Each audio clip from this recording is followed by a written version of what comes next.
Space Studies Program 2017 of the International Space University. We're delighted to see you all here tonight. Just a couple of quick safety announcements before we start introductions and so forth. So most of you will probably have come in the door around to my right here, to your left, so that's one way out of the building in the event that the fire alarm goes off. There's one at the back left over there, and there's also one on your right-hand side in the unlikely event that you need to use it. Please do so. Can I ask everybody to make sure that their mobile phones are switched to silent, but of course tweeting and so forth is permitted and encouraged. And there's some people here who will have fingers burning with the amount of tweeting they'll probably be doing. But just in terms of the silence, that would be appreciated. So we're delighted to see you here. We've already had 5 weeks of a 9-week program, which is rushing along. And I think it's a good time to ask the question about, since half of the participants who are engaged in the program are semi-exhausted, it's a good time to ask the question of, are we alone in the universe, or is there somebody else who can do the work for us? And because of that, we have a very august panel. It's a mixed panel. I'll let them introduce themselves in a second, which I hope will make for a very interesting discussion. So I'm Niall Smith. I'm head of research here at the Institute of Technology. I also am part of the Blackrock Castle Observatory and also part of the local organising team for the Space Studies programme. I'm going to keep a relatively light touch tonight. I'm hoping that our guests here will do most of the talking. After we do that, we're going to throw it open to the audience. And please feel free to ask questions from any angle at all, because some of the question about are we alone in the universe may be based in evidence, some of it may be based in less secure evidence. So we really appreciate as many questions as possible. So we have Michael, Courtney and Jamie here on my left, and what I'll do is I'll just ask each of them to introduce themselves and their background, and maybe a comment about why they think this question is an important one to ask without necessarily answering that particular question at this time. Okay. I think actually what Niall meant to say is it's nice to kind of see you. So my name is Mike Haas, and I currently work for Lockheed Martin. I'm the Vice President for Human Space Exploration and also the Orion Program Manager. I've been with Lockheed Martin 6 years. Prior to that, 33 years with NASA, mostly in the human spaceflight world. Early space shuttle, space station, and then the exploration systems that we're developing now. So it's really, I've had a great ride, I would say, in terms of a career. 39-ish years in the space industry, so it's worked out well. But I think the importance of tonight's topic is that is one of the fundamental questions that drives all of us.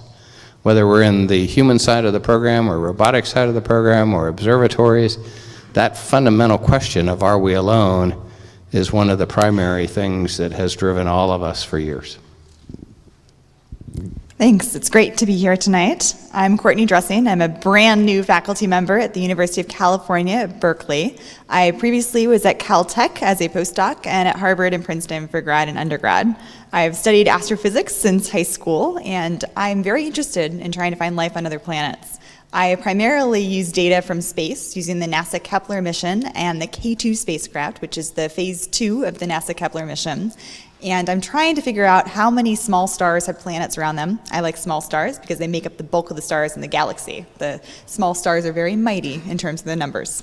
I'm also interested in trying to figure out what the planets are made out of and figuring out what size ranges of planets might be Earth-like and therefore possibly habitable.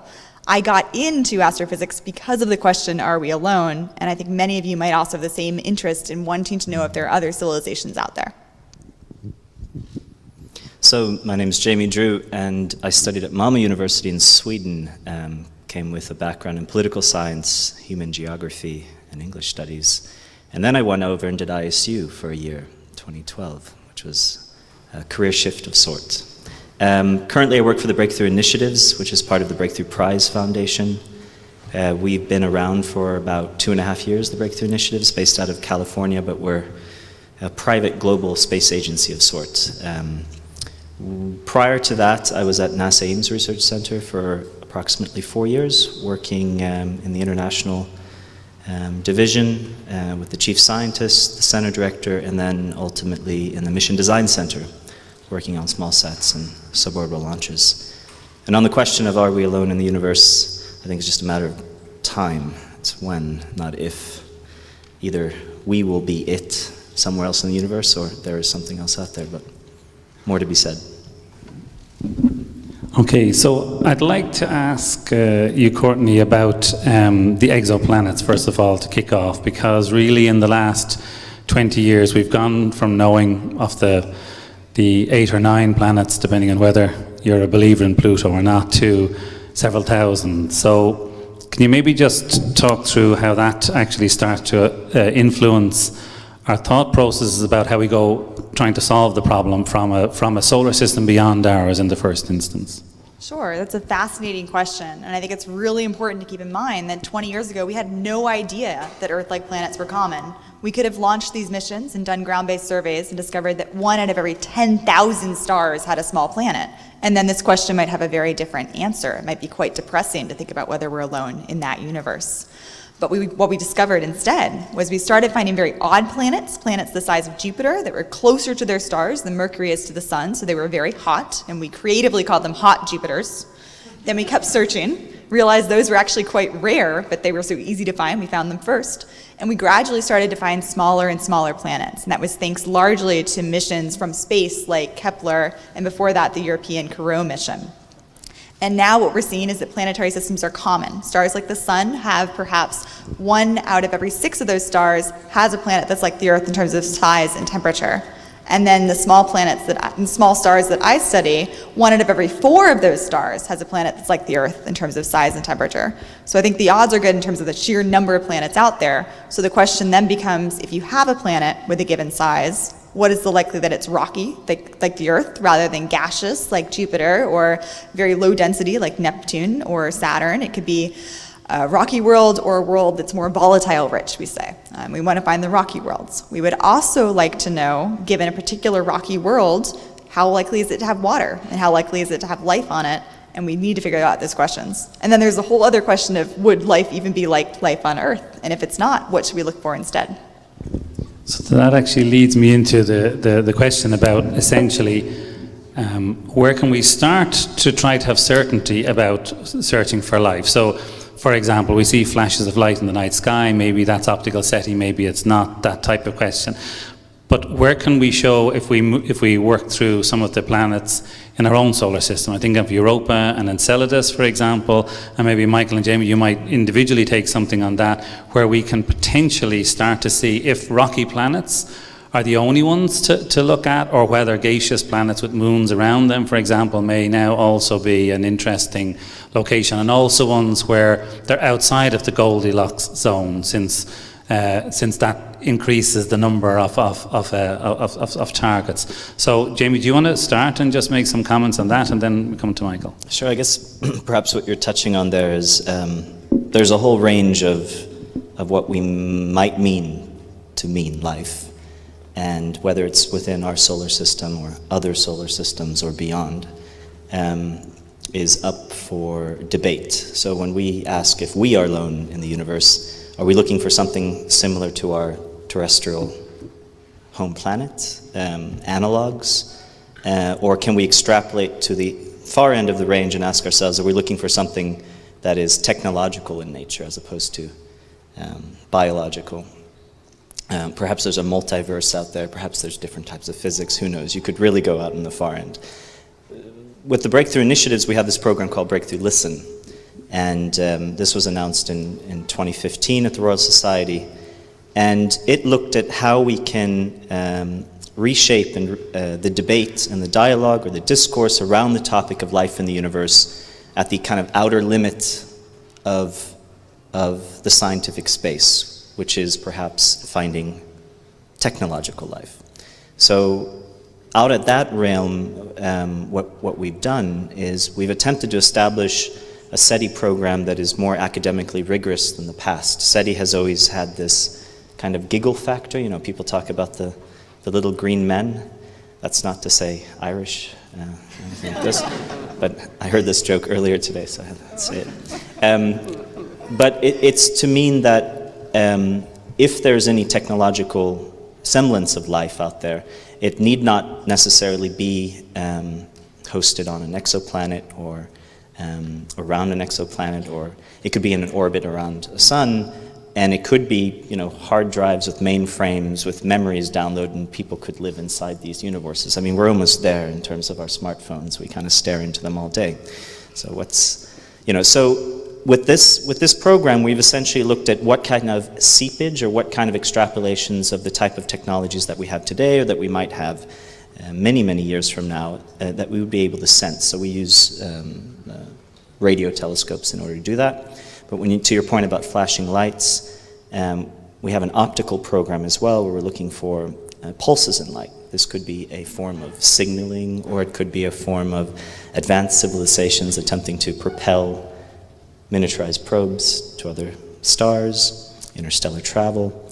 So on that end of the spectrum, we believe that we have beginning to have a coherent scientific pursuit where we're starting to set parameters, scientific parameters.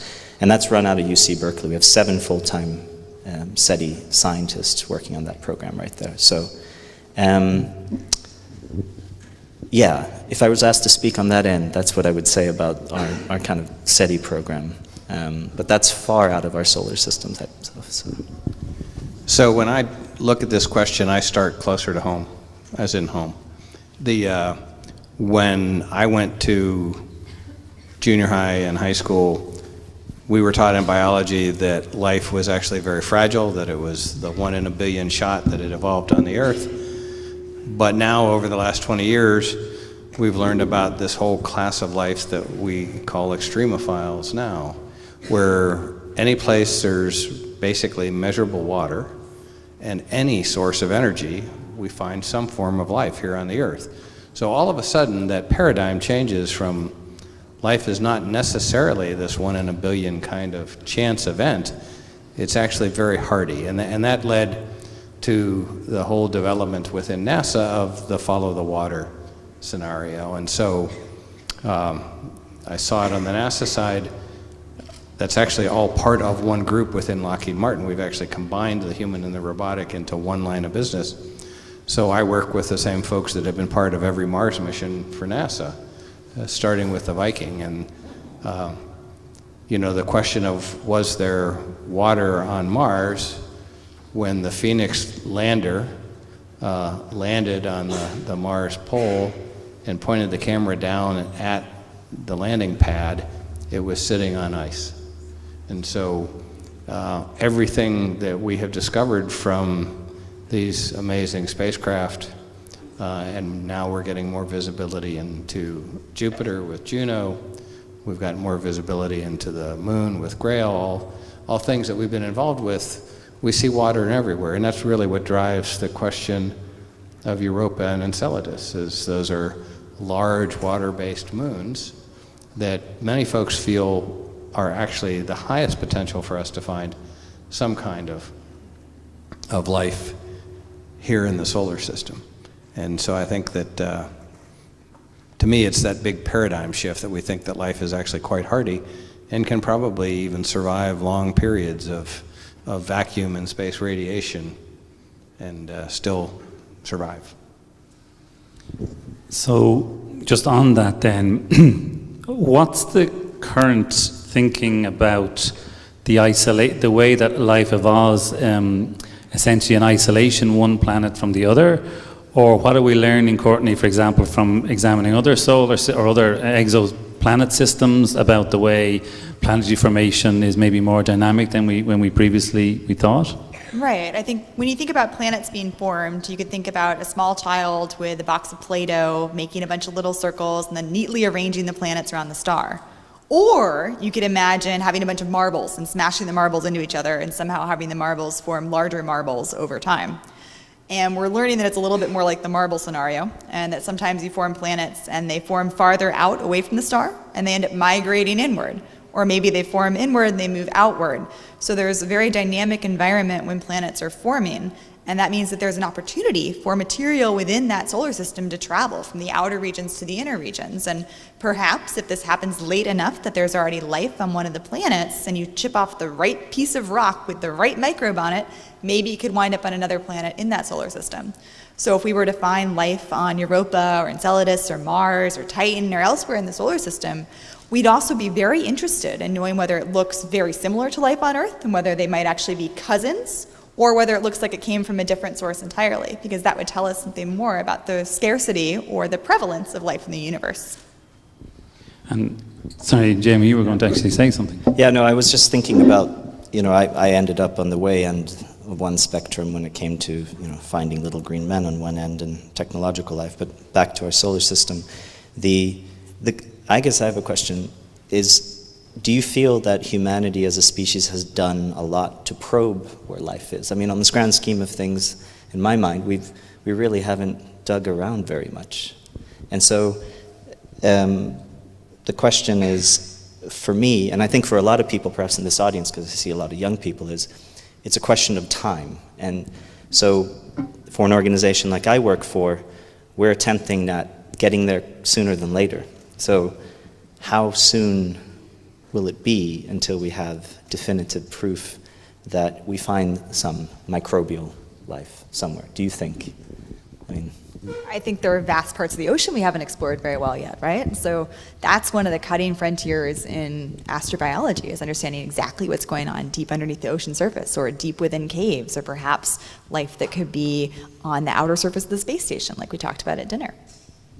And so one of the things that we think about in the human program, and particularly with Orion as we do that, is how do we make use of and the best advantage of the human scientist out closer to like Mars, and not dealing with the long radio lag time, and actually being able to literally explore in real time, even from Mars orbit. So we developed a kind of a reference mission that we call Mars Base Camp that is orbiting Mars. It gives us the opportunity to literally drive rovers or hoppers or UAVs around Mars and really explore to a much greater level than you can today. When you send the commands out to Curiosity, for example, and say, drive 10 feet and call home.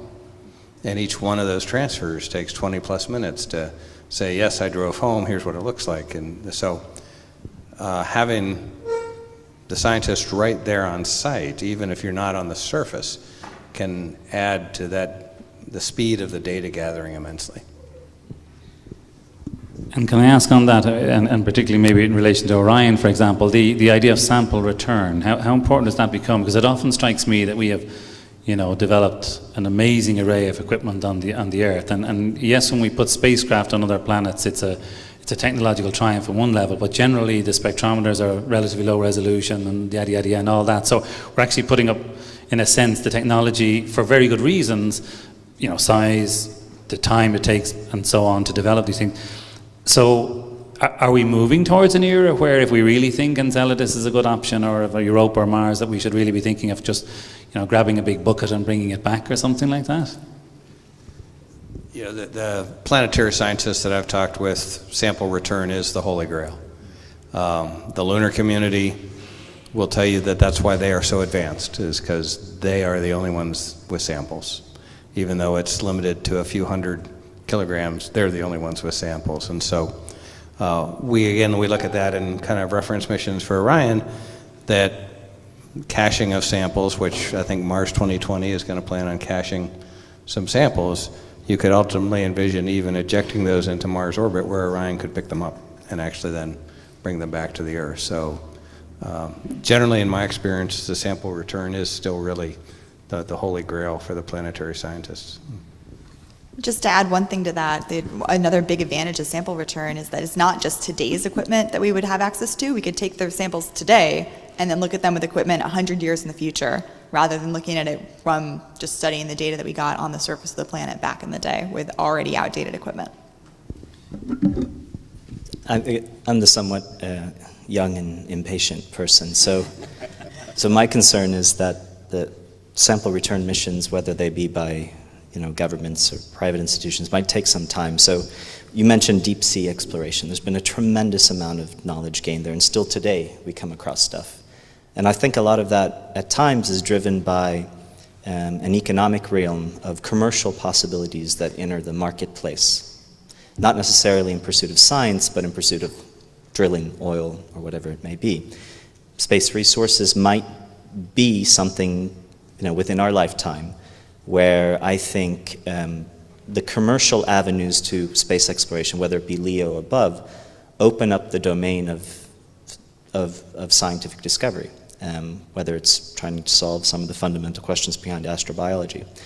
So, I'm thinking that in time we'll find that the commercial, as space is more commercialized, we'll find an avenue to commit to more science in space. Yeah.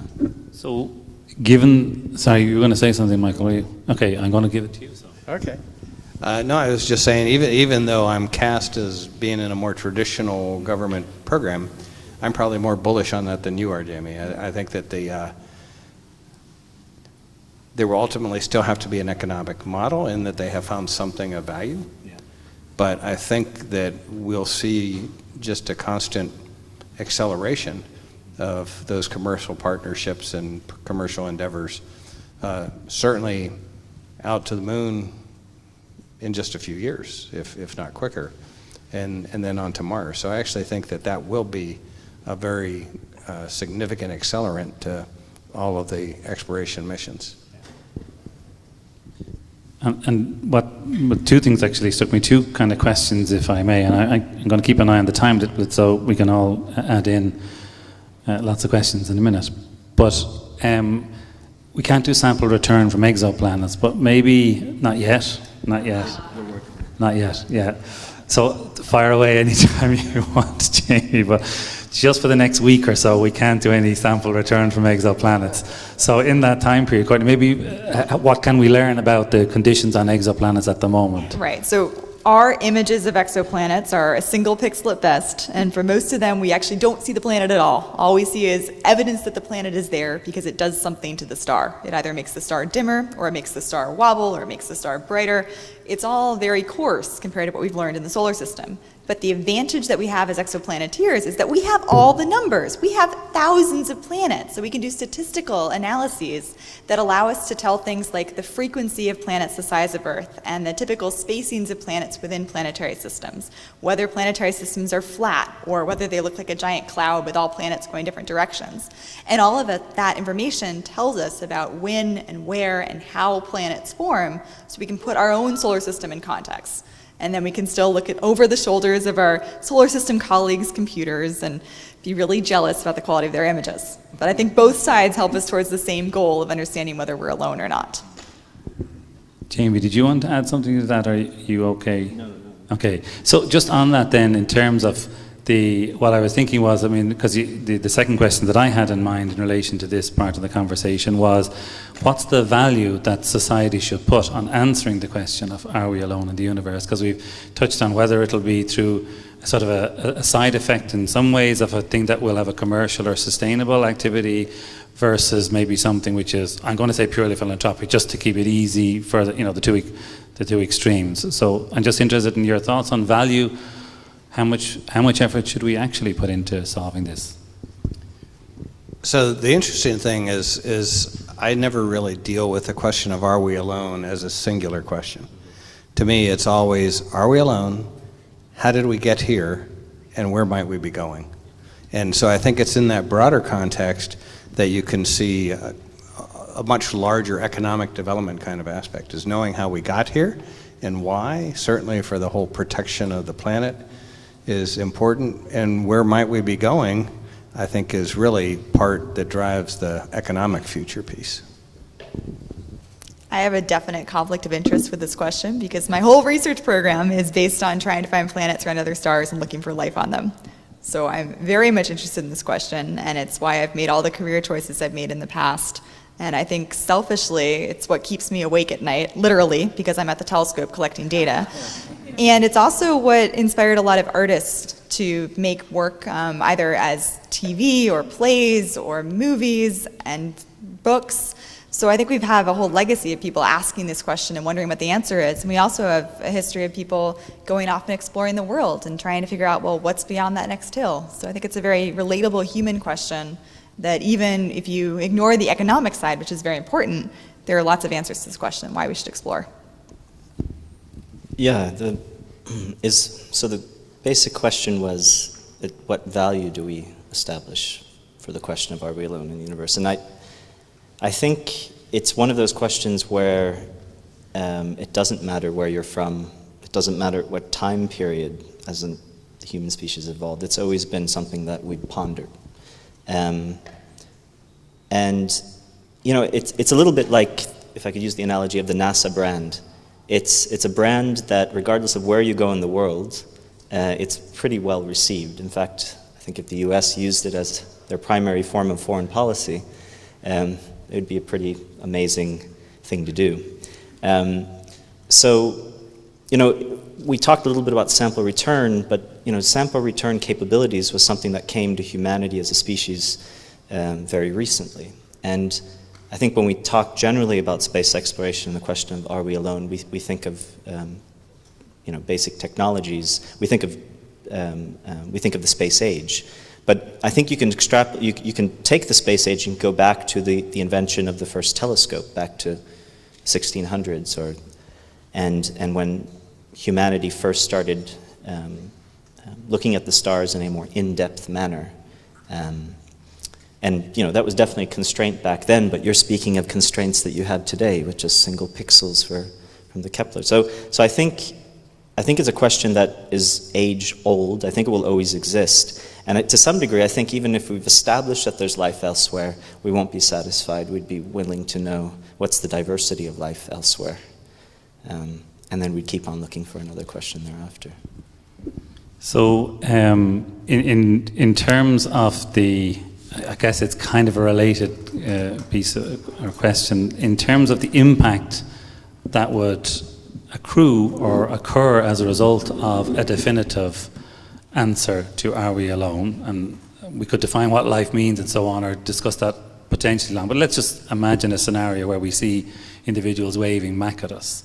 Have you ever wondered, there could be little green Irishmen or otherwise, but have you ever wondered then, or what's your view on the potential impact? And for example, you know, you see different views on whether we should let that be known, or when and how that is let be known, and so on. And we still have the legacy of people saying the moon landing was fake, so you're going to have a bunch of people who say they don't trust it anyway. But it clearly is something which is a next step in our understanding of our place in the universe. I'm interested in what you think would be the implications for our species. My very, very naive hope is that it brings us all together as a planet. We recognize that we're all in this together, and that we should stop fighting so many wars, and we should stop tweeting so much about silly things. I don't think that was referring to anybody in this auditorium tonight. No, it wasn't. It was about one person in particular. Michael, would you have a... You know, it's obviously, being in this business, right, I've read science fiction since I was a young boy. And, you know, there are hundreds of stories of the revelation of life kind of thing. And it's fascinating to me in that it puts it in both sides. One, it brings the earth together. Another is sheer panic, that now we've discovered it, they've discovered us. They probably knew us earlier, but what is the risk of doing that? Or incredible excitement that spurs you to explore even more, kind of the way that Jamie was implying, that type of thing is it can be a galvanizing moment that increases the investment in all of these opportunities. So I don't know that I'm willing to put percentages on those yet, but I can certainly see all scenarios. I can, perhaps back to the value proposition and percentages, when when we first announced the Breakthrough Listen program, there was a lot of discussion about, what's the value of spending $100 million over 10 years on SETI, which is considered somewhat on the fringe. And for someone that works in the public sector, where you're reliant upon public funding, you have to be accountable for your dollar spent. What's the return on investment to the citizenry? What makes philanthropic organizations a bit different is that they don't necessarily have this return on investment requirement. And so they can tend to invest in projects that are more risky, with the potential of no return at all, or one of the greatest discoveries of all time. And that's kind of the trade space we operate in. So the proposals that we received for SETI research, once we had announced the program, we went around the room and we asked the astrobiologists and exoplanet hunters and SETI scientists, what's the likelihood of finding life elsewhere, technological life? And it ranged, in various percentages. I can't list names or percentages, but it was interesting. But what was most interesting was that the funder and funders of the program had the least optimistic view of finding something, which I thought was interesting. But the point was that if they had not applied their resources and these capabilities, perhaps nobody would really have taken the opportunity to systematically look like we're attempting to do. Yeah. So I'm just keeping an eye on time, but small nations like Ireland, what's our role in asking or helping to answer or be part of the answering of the question? I mean, maybe it's an unfair question, but you're in Ireland, so we're going to ask it anyway. Just have, actually. So I'd be interested. I'm putting you on the spot on that one. One of my favorite parts of being an academic is that I get to work with people from around the world on almost a daily basis. It means that we have meetings at strange times of the day, but it also means we get to share opinions and viewpoints and learn a little bit about other cultures while we're also doing science together. So I think Ireland has a big role to play, and I hope to see many Irish scientists also becoming exoplaneteers in the future.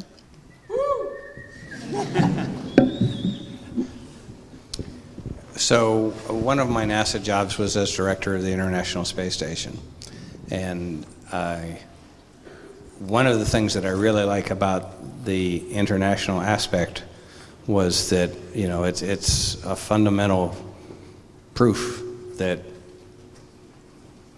multiple countries can work together, design hardware, never really connect it until it gets to space, and it all works.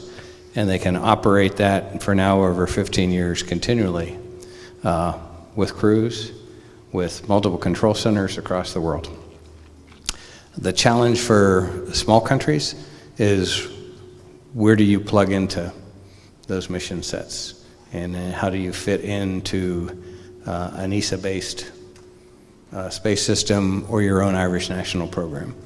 And each country in Europe faces that question. What's their national program? What's their ESA program? And I've worked with many of them over the years trying to find what that niche is that they actually can contribute in a meaningful way and bring that work back to country. But I've certainly seen it in lots of ways. With Orion now, the lower portion, the service module, is being provided by the European Space Agency. And on the industry side, my counterparts are Airbus Space and Defense in Bremen. Now they have a handful of U.S. suppliers. They have a lot of European suppliers. So, we see pieces coming together literally from all over the world as part of the spacecraft. So I think there's going to be continual opportunities, but I think it's a bit for Ireland to determine how they're going to play both of those sides. Okay, thank you. So I think we might start opening the questions to the floor. I think we've got a few more questions here, but in my experience, when you ask questions like this, it's best to encourage as many diverse views. So we haven't really got into anything I think is too controversial yet. So if anybody has their hand up with a slightly more controversial question, then that's great as well. So there are 2 microphones going around, and so we'll rely on our very healthy helpful microphone holders to go to you. I'm hoping they're healthy as well. Apologies about that. Okay. And just while we're waiting, I should say I do have a Twitter account, so I'm really glad that there are people tweeting tonight. I wasn't talking about you, I promise. Okay, so first questions. I have a question from the internet, from Twitter, because this is being watched worldwide. It's Natalie from France, and she was wondering, what answer is more scarring? Yes, we are alone in the universe, or no, we are not? For me, I think it's yes, we are. Because I really, the ramifications of saying that we are the only place life could ever form, to me, just seems really unlikely. Did you say more scarring? Scary?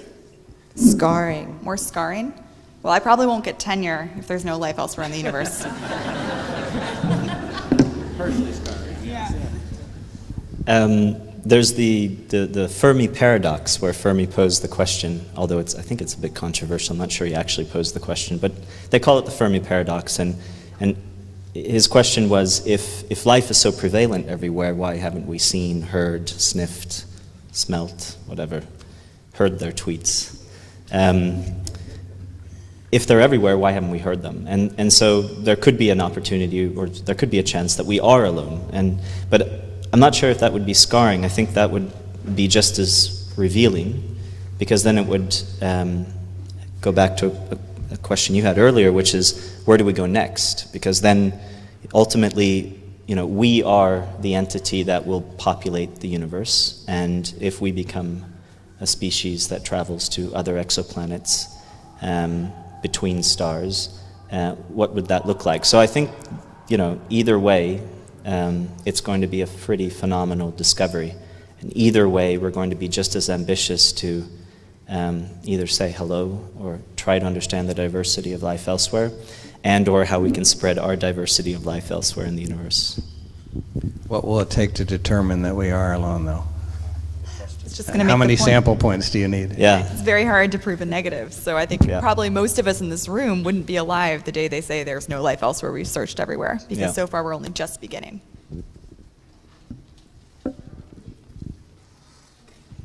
How would you define life? Oh, that's a good question. How do you define life? Thank you. You want to take that? There's the question, how do you define life? So I could take a hack at that.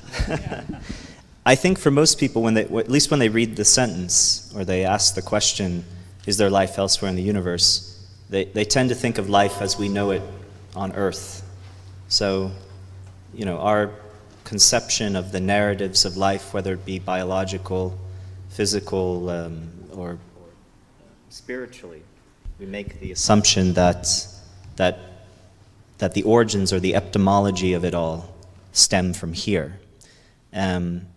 So in many facets, I think when we mean life, we're looking for a semblance of our reality elsewhere. Biologists are actively working on coming up with a definition that we could apply to biological forms of life that are different from life on Earth. And I'm not a biologist, so I might get some of this wrong. But I think the key points are that it has to take advantage of energy gradients in its environment. So it's using this ecosystem in some smart way. It has to be self-enclosed, and it has to be able to reproduce itself. And I'm sure there are biologists in the room who could tell us far more about the definition of life than I could. Anyone in the room? Great question. Thank you very much.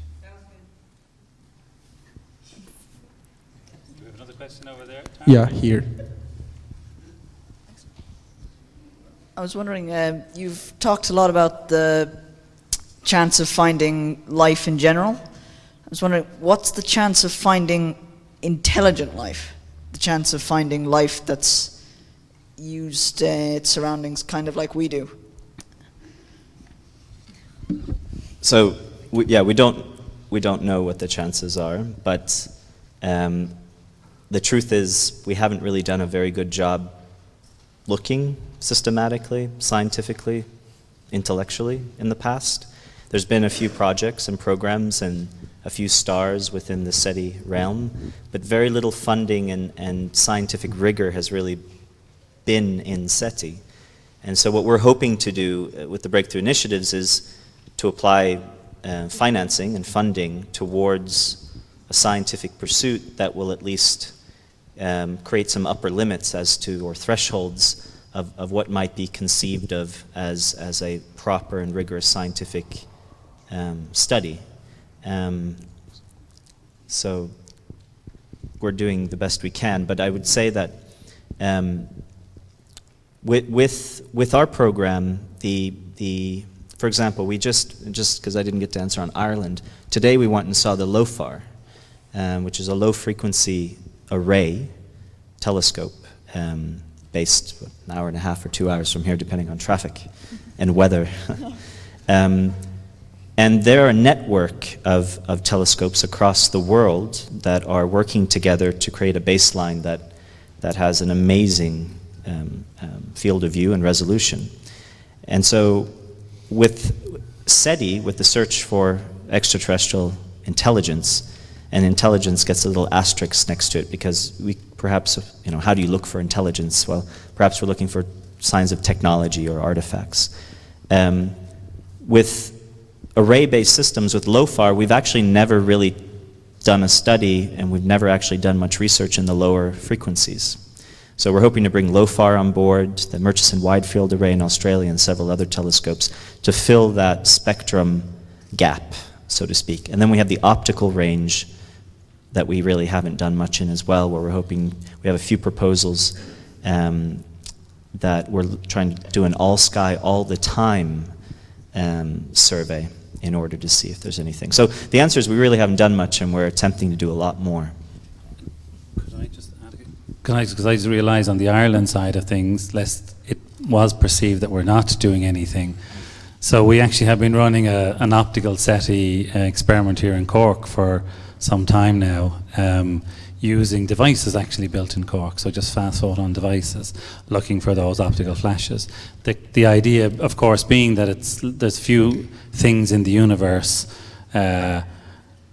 give you certain waveforms, and it's not an absolute, but if you see something flashing in a certain way, you maybe attribute it with the intelligent life as distinct from that. But I think from the bacteriological or whatever.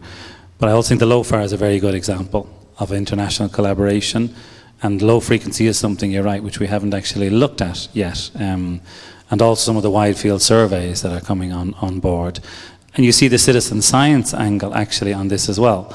So we see that with Kepler data actually, and we see that in other areas where looking at data with lots of initially untrained eyes, allowing them to get trained up, is a really very efficient way of looking at data analytics at the moment. But anyway, so thank you. Was there anything else from Michael or Courtney on that one? No? Okay, so there's a question over here. Hi there. You've talked about searching. What about messaging? Should we be actively trying to communicate, trying to message? I think we need all the help we can get. And I also think that if there's any civilization out there that has the capability to blow us up and destroy the Earth, they probably already know about us. So I think we're probably being overly cautious when we're concerned about not messaging for fear of what could happen. But I know there are some very senior scientists who disagree with me, and they have good reasons for making the statements they make that it could be dangerous. I personally would be all for messaging. Yeah, I was going to comment earlier that I found it amusing but very interesting in one of the early Star Trek movies that what convinced the rest of the universe to actually pay attention to the Earth was finally we discovered warp drive. And basically they had deigned that it wasn't worth talking to us until that time. So whether they're going to come to conquer or whether they're just going to finally do, something other than messaging via sending our, TV sitcoms out, forever, we have to determine what messaging is that says, yes, we're probably worth it. You could talk to us. And So I think to the I Love Lucy that we've been broadcasting for some time. I mean, there's this, seepage has occurred, right? So as a species, we emit a lot of noise. And that noise could essentially be picked up elsewhere. And so in that sense, we're already messaging. But on the tune of intentional messaging, there have been a few programs in the past. Frank Drake did the famous Arecibo message, which the big Arecibo telescope has a transmitter on it. But I think I don't know how long it takes for it to get to its intended target, but it was a long time. So it's going to be a while until they come. But it seems to be not necessarily so much a scientific and technological question when it comes to messaging as it is a political and policy issue. There's a question as, who speaks on behalf of all of Earth? Is there a council or a committee? Is it the United Nations, or is it Ireland that should determine who that is? Since you guys have the little green men here already. And this is a really difficult question. I mean, there really isn't a council to discuss what is okay. I think Doritos, the chip manufacturer, I think in some type of advert they ran for public outreach, broadcasted their Dorito flavors into space. Is that appropriate? They might be coming back for us for Doritos. But yeah, Stephen Hawking has written some very interesting articles talking about the threat. And then there's been very interesting articles written about why we should just go ahead and give it us all, all we can, so to speak. We actually have a program that we announced called Breakthrough Message in 2015, which our intention is to kind of formulate and talk about more in the future. Hi. You mentioned a discussion on life on the outside of the ISS. Can you share your thoughts and what you exchanged during that discussion? Well, I had just mentioned that the Russians particularly have published results that believe they have found evidence of life on the outside of the ISS that was not there when it launched. It's been samples collected during spacewalks and such. But there's a great deal of controversy about that as well, whether or not, and that's, when we talked about that, we were also talking in the context of planetary protection, not this planet, but the planet you're traveling to, and how well we really know that our radiation treatments and such really are making sure that we're not transferring life already with everything that we launch. So that was really kind of the context we spoke about it. We've had lots of scientists speculate that certain microbes could be in space dormant for years and years, in vacuum, in deep cold, all of those conditions, but yet we haven't, there's not a confirmed case of that yet. And the reason why I'm interested in it from a planet formation perspective is that if you were to have spores or microbes that could survive long travel times, they could be kicked off of one planet and then gradually make their way to another planet. Just on that, I mean, we still see Martian meteorites coming to us on a regular basis, for example. So we know there is some transfer between planets ongoing on a daily basis even. So yeah, if resistant microbes become an important thing to understand. And there's one very famous one in particular that warranted a lot of papers, but I think the verdict now is that it's not actually a microbe, it's far too big. Yes, at the back. Hi there. This is going to be kind of a more unusual question, I suppose, but I've been reading a few articles and watched a few videos on the idea that we are living in a simulation and someone else has created this environment for us. And I know that's really strange, but it would mean that there was another being or another species that is around or that was around. I'm just curious, what, if any, opinions do you have on that idea? Do you want the red pill or the blue pill?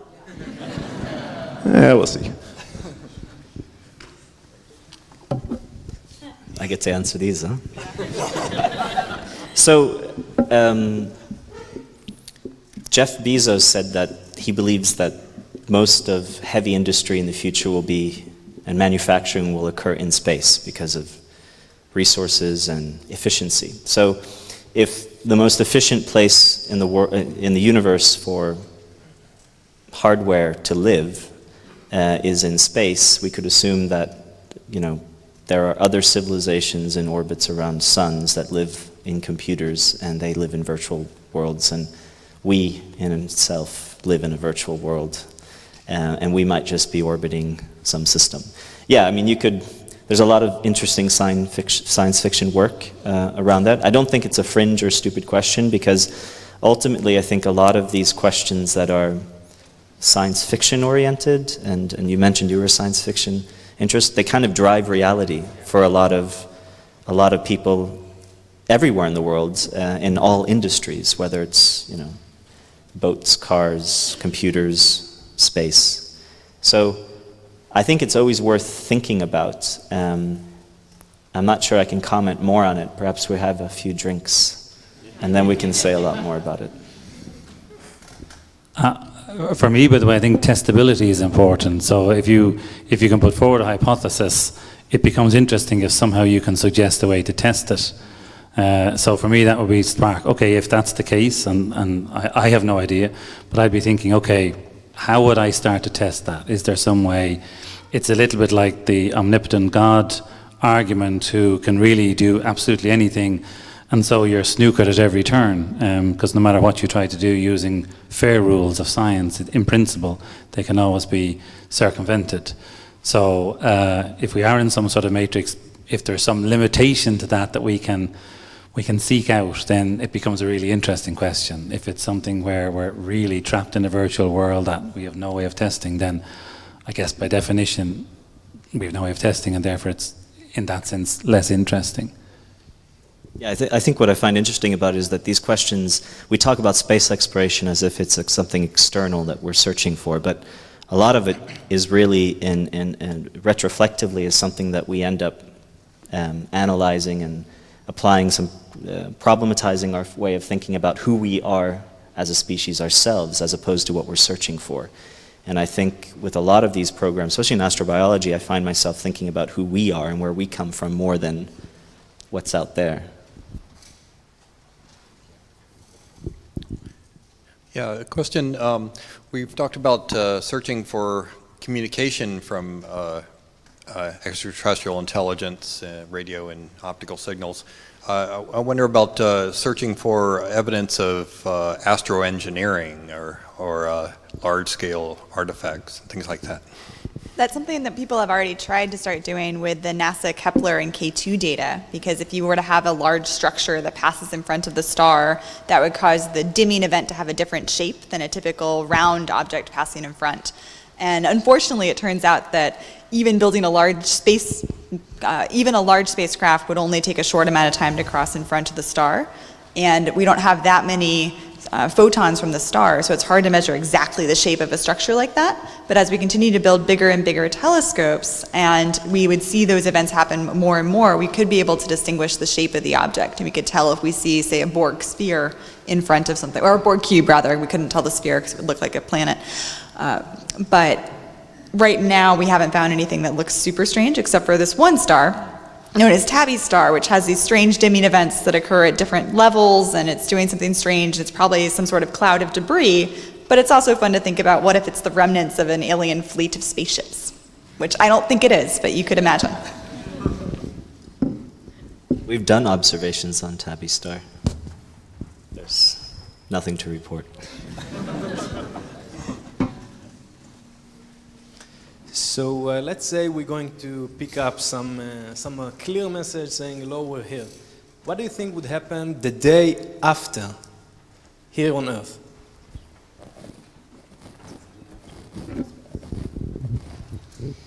Hopefully we have a lot more funding for astronomy to learn about that planet. And maybe we'd launch a small spacecraft that direction. And we probably would also have a lot of poems written, and perhaps some massive parties. Maybe a little bit of fear, and increase in people going to therapy because their worldview has been shattered. I would really be curious to know what happens, and I think it's hard to predict in advance. Yeah, I guess you mentioned earlier that you would hope that it would be a unifying experience. And I've often heard in the space community that people talk about, when you go from space and you see planet Earth from afar, it changes your perspective, and the stars align and you come back a better human. But I've seen plenty of these, I've met a lot of, or some of these individuals, and I've also seen them on stage advocating for various politics and policies. So I'm not sure it really applies to that. So I'm not sure how we'd react. We could go one way. We could decide that we need to fund Lockheed Martin more and Boeing to perhaps, or Raytheon to create better defense strategies, or we could go and decide that we need to, better understand what's going on. I think it would probably be a mix of the two. It's really hard to say.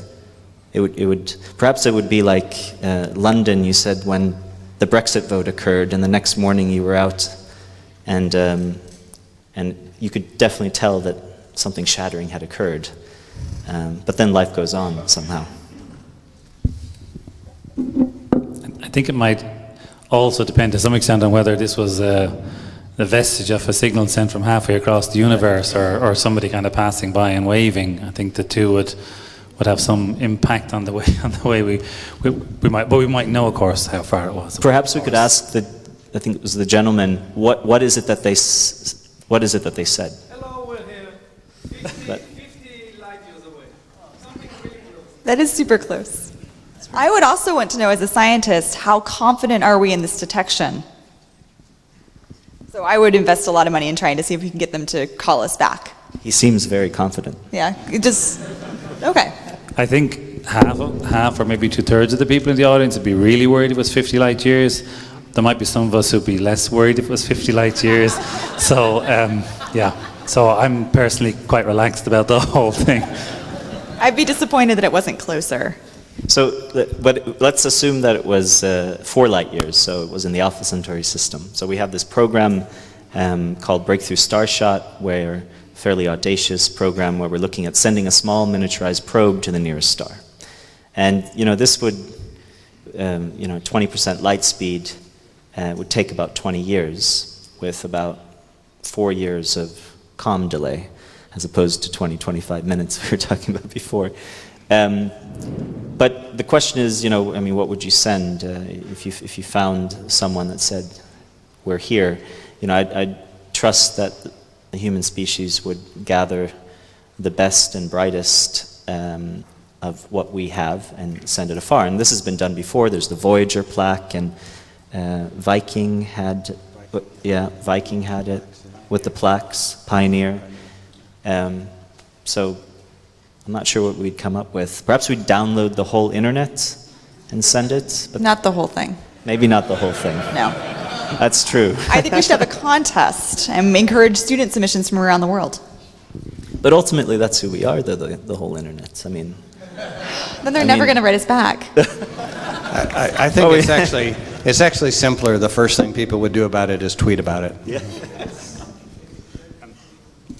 Actually, just on that, roughly 90 grams of DNA, I think it's something like 40 zettabytes, which is enough to have all of the knowledge of the planet, including how to reconstruct humans. Well, that's a bit controversial, maybe. So we could put it in one of your starships and send it up, maybe not at 0.2 the speed of light, but 1/90th of 0.2, whatever that is, roughly 0.01, I guess. Or we could send them photos of puppies, and then they'll like us.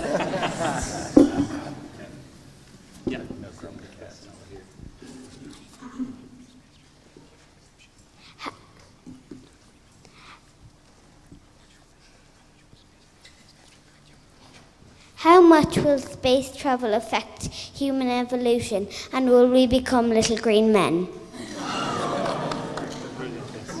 So how much would it affect human evolution? Will we become little green men in space travel? You must have an opinion on this. Well, I mean, we're already finding that spaceflight, certainly the microgravity aspect of spaceflight, changes our human physiology. Again, in the realm of science fiction, which probably will become science fact, the idea that as you have multiple generations of humans that are born off of the Earth, their bodies will adapt to that local set of conditions. And so, in a sense, the first humans that are born off of this planet will start the transition to little green men for their own local place. I mean, if you're born on Mars, your bones and muscles aren't going to develop to handle anything more than the third of Earth gravity that's on Mars.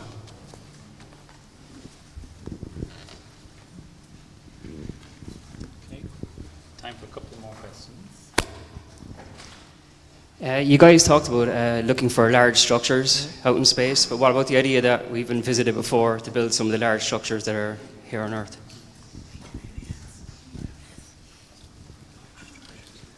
Sorry, could you repeat the question, please? It's about being visited before, so not just by large structures in space, but actually that some people have come and already visited us. I have a few words about that as well. I get to do the fringe questions here, but actually it's an interesting question. I went to high school in the US and lived in Gulf Breeze, Florida. And Gulf Breeze, Florida turns out to have the most UFO sightings in the world, I heard.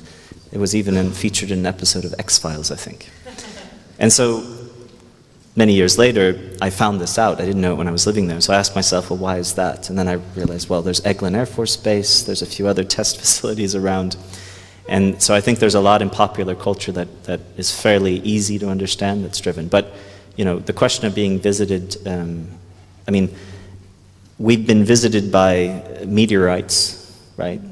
And I think there's a lot to say about what that means for, or potentially what that means for the origins of our life. Right, and I think in some ways if you don't understand how something was done, for instance, how they built the pyramids, it might be tempting to say, oh, the aliens did that, we don't need to learn that. But I think it's much more interesting to figure out what the ancient Egyptians did and how they actually were able to construct such large structures without modern construction equipment. So I think what we're learning by finding big structures on Earth is that our ancestors were pretty skilled engineers.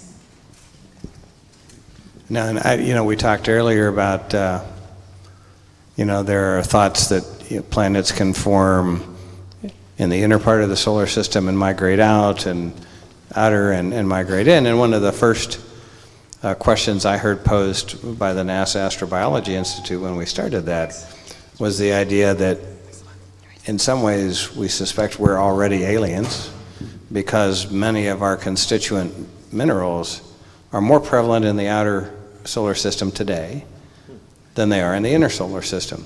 Now, how that phenomena happened, was there, this kind of switching of places in the solar system, or whether it was by meteoroid bombardments, and these minerals actually come from the outer planet. So I think that I don't know that I believe evidence, or the lack of evidence yet, that says we were really visited by intelligent beings and they built pyramids and all of those types of things. But I think that there is more of a growing thought that we certainly have been influenced by where we are in the solar system and how we have been bombarded, how we have been impacted by the solar wind, and all of those phenomena, to say that we're not just our own little incubator. We have had help from the whole solar system in becoming what we are. Okay, I think we're probably going to have to wrap it up by the looks of things, but just before we do, this is the 30th anniversary of the Space Studies program, so I'd be interested in your view as an audience at the 60th anniversary. Will we have found that we are not alone? So I'm going to ask for a show of hands who thinks we will, within the next 30 years, have definitive evidence that we're not alone. We might take a note of this and see in 30 years' time whether we are right. So for those who think we'll have discovered life within 30 years in the universe. Everyone. Yeah, it's an interesting, actually. Okay, well, we may not have exact number count on that, but did you have a burning question? Yeah, sure. This will be our last question, actually, and apologies for those who haven't got a chance. But my apologies for staying till the very, very end. I was getting nervous there. Okay, this is the question I have. I have two questions, if you don't mind, two very, very brief questions.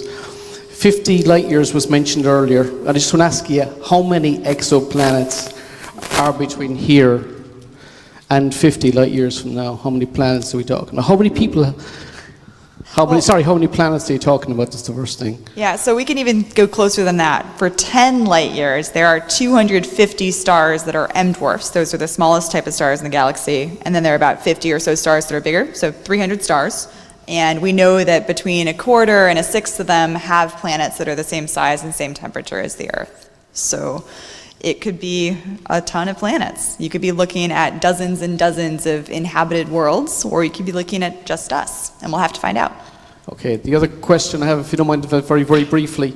Assuming there is a planet, okay, with identical technological advancements as ourselves, 50 light years from here, are they looking at us? Can they pick up our transmissions? You understand me? Assuming they are identical to us in every way, looking at us, can they see us? I think it's more of a question for Jamie, but I'll tell you from the astronomical side, we could not detect that planet orbiting the star with our current technology, unless we stared at that star for a long time. Yeah, I actually posed that question back at the formation of the Astrobiology Institute, could we detect ourselves?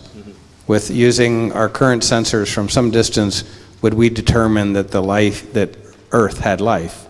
And it was nearly a riotous discussion with folks on both sides, that when they stepped back and you had Earth scientists in the community, you had space science community, and they could not agree on whether or not today's technology would actually, that you would know enough of what you're looking for.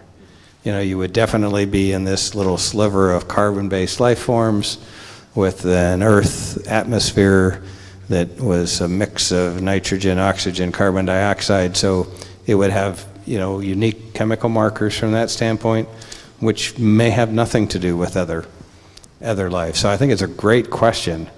And I think it's really, you look at how hard it's been to explore even our relative close neighbors.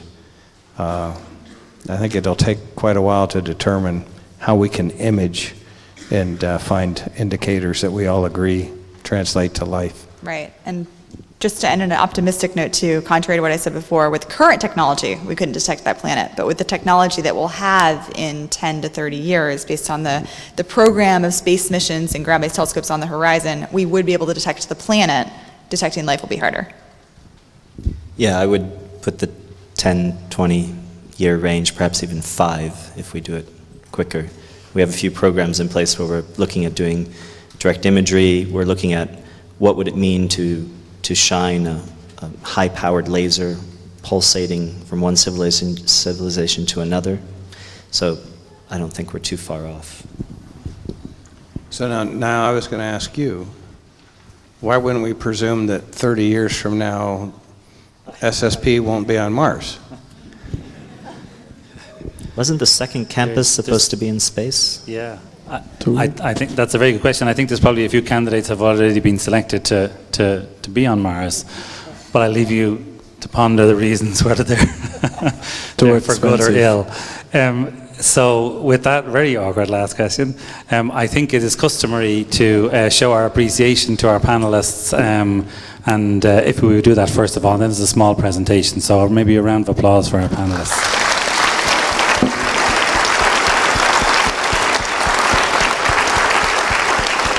Well, thank you for that fascinating discussion. Very interesting topic.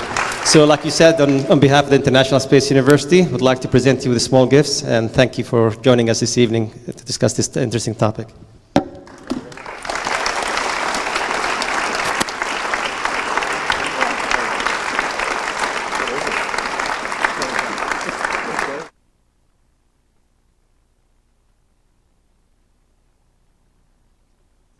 And thank you for joining us this evening.